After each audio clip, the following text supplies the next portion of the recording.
Dalam sosialisasi Dinas Kependudukan dan Catatan Sipil Kota Makassar tentang pelayanan data administrasi kependudukan berbasis teknologi di Hotel Artama Makassar, Selasa 17 September 2019.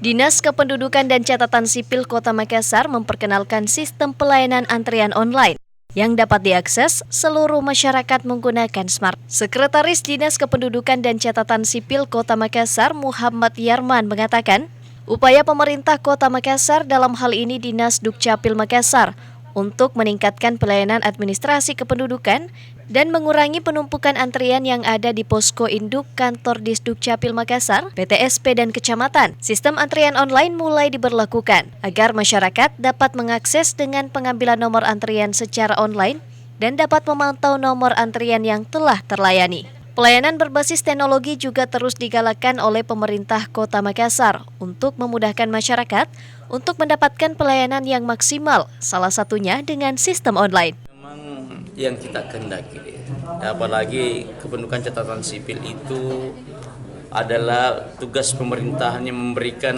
ID card, kartu penduduk. Cuman sekarang kita lihat kenyataannya, bahwa tadi yang ditanyakan, apakah semuanya bisa mengikuti, apakah warga masyarakat yang tidak punya Android? Iya, bagaimana pertanyaannya? Maka dijawablah, pemerintah tidak boleh kehilangan akal. Pemerintah punya perangkat, ada namanya lurah, di bawahnya ada namanya temannya RW, RT, dan di atasnya ada camat. Selain sistem antrian online, Dinas Kependudukan dan Catatan Sipil Kota Makassar juga telah memberikan pelayanan berbasis teknologi, yakni aplikasi Kucataki untuk bayi baru lahir, sistem tanda tangan elektronik atau TTE, dan IKTP. Ira, Fajar TV dan Fajar Radio melaporkan.